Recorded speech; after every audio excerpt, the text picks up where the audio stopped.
ভারতের ত্রিপুরা রাজ্য থেকে নেমে আসা পাহাড়ি খরস্রোতা নদী মনু প্রতি বর্ষায় উজান থেকে আসা পলি জমে নদীর তলদেশ ভরাট হয়ে যায়। খনন না হওয়ায় বিভিন্ন জায়গায় জেগেছে চর।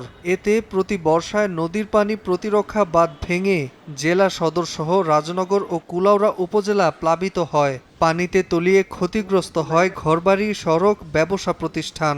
নদী ভরে গেছে, নদীর বুক ভরে উঁচু হয়ে গেছে। একমাত্র পথ এখন নদীকে ড্রেজিং করতে হবে। যখন বর্ষার সিজন আসে আমরা আতঙ্কের মধ্যে থাকি, এই শহরবাসী আতঙ্কের মধ্যে থাকে, নদী তীরের মানুষজন আতঙ্কে থাকে কখন বন্যা হয়ে যায়। প্রশাসনের দৃষ্টি আকর্ষণ করি নদীটি যেন খনন করা হয়। ভারতের সঙ্গে কথা বলে দ্রুতই খনন কাজ জরুরি বলে জানিয়েছেন পরিবেশবাদী সংগঠকরা। আর পানি উন্নয়ন বোর্ড বলছে, নদী সমীক্ষায় খননের প্রয়োজন হলে তা বাস্তবায়ন করা হবে। খনন খুবই প্রয়োজন এবং আমরা মনে করি এই খনন যদি আমরা করতে না পারি তাহলে এই যে বন্যা থেকে কখনো এই অঞ্চল মুক্ত হবে না। বর্তমানে আমাদের পরিকল্পনায় মনোনদী খননের বিষয়টা নাই, তবে এটা যদি আমরা বিস্তারিত সমীক্ষা করার পরে যদি খনন যদি ফিজিবল হয়, সেক্ষেত্রে হয়তো আমরা পরবর্তীতে একটা প্রকল্প নিয়ে এটা খননের ব্যবস্থা করা যেতে পারে। মনু নদী ভারতের ত্রিপুরার ৭২ কিলোমিটার পথ অতিক্রম করে মৌলভীবাজারের কুশিয়ারা নদীর সঙ্গে মিশেছে। সময় সংবাদ, মৌলভীবাজার।